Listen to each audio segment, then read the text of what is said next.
What's up, guys? Coach Jimmy here from Modern Athlete Strength. Today, we're going to be covering training while traveling. A lot of us travel during the holidays, obviously, and most of us are on training programs. And we get caught up in, oh, I don't have access to my normal gym equipment and things like that.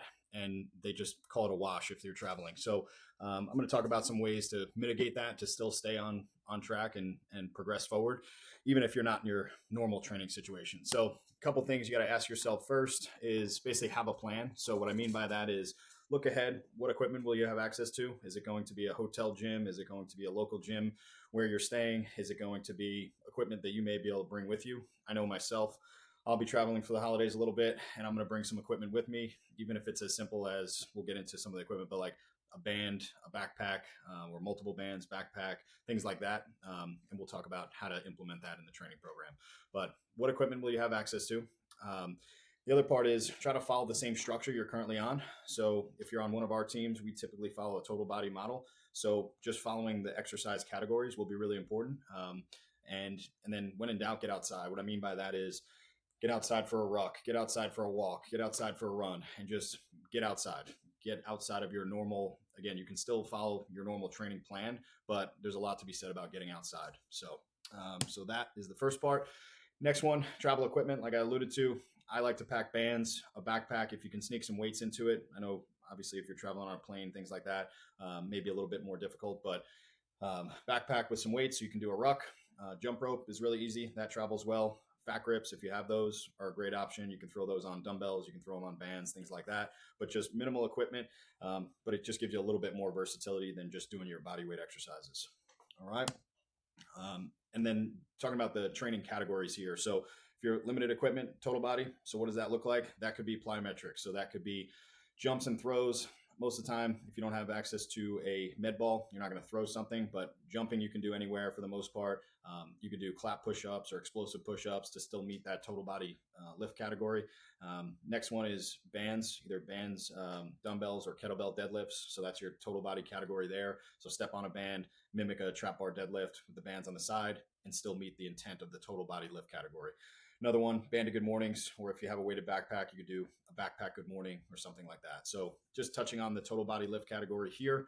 Next one is going to be our lower body lift category. So body weight or goblet squats, either holding dumbbells, kettlebells, your backpack, your weighted backpack, things like that, just to get some external load there.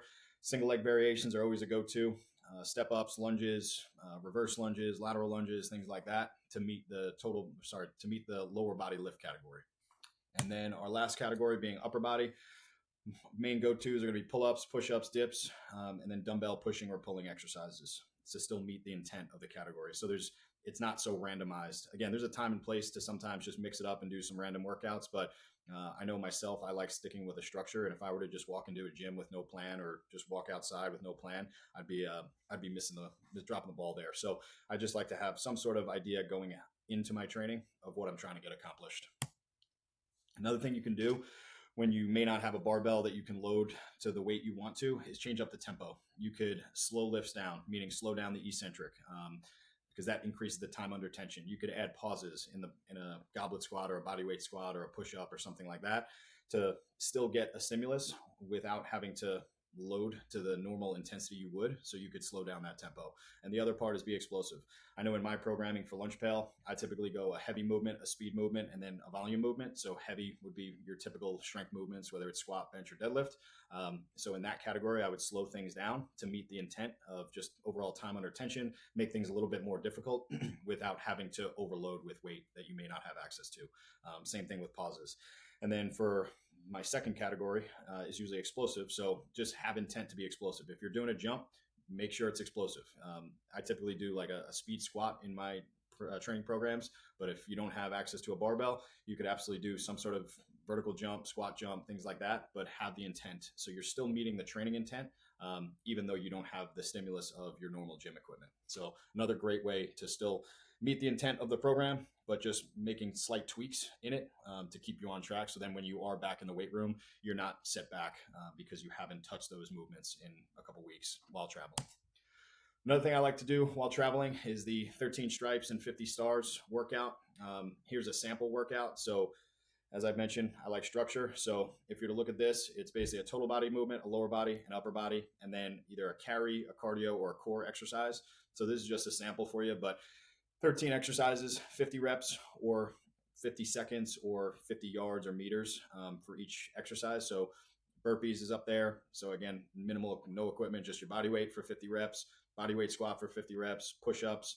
I have jump rope or run for 50 yards. So if you have a jump rope with you, you can do 50 skips on the jump rope and then move on to the next one, or you could just run 50 yards and come back. And then mountain climbers, again, another body weight exercises, reverse lunge, inverted row, or pull-ups. A lot of times if I'm traveling and I don't have a week gym membership or something like that, I'll try to get out to a playground or something where there's bars that I can do pull-ups on or inverted rows. So that's another option there.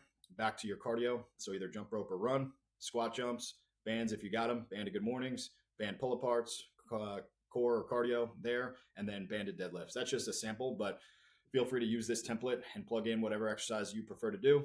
I just wanted to share this with you guys because super simple, still follows a total body model. And it's a fun workout that I typically like to do this for time. So I just set a clock and just go through all these exercises, and you can do one exercise at a time, or you can mix and match. So you could do 25 burpees into 25 bodyweight squats into 25 push-ups, or you could do, excuse me, all 50 before you move on to the next exercise. It's really up to you, but just keep a running clock. So then if you are away again, or you just want to throw this workout in every once in a while, you have a time standard, and then you can try to beat it the next time you do it. So another good option just to throw in to give you something while you're traveling with minimal equipment. So here is the breakdown of it.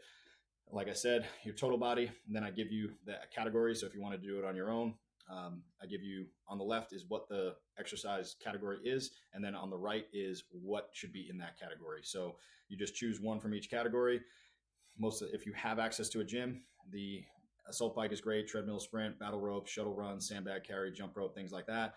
But this just gives you some more options to that previous workout I just showed you. So again, 50 reps or 50 seconds or 50 yards at each exercise, depending on what it is, and rotate through that for time. And just a different workout for you guys. So biggest thing, closing takeaways, keep it simple. Don't overcomplicate it. Again, most of the time people are traveling for a week or two. It's not going to completely throw off your programming, but if you could stick with some semblance of your normal structure, just without having access to your normal equipment, do that.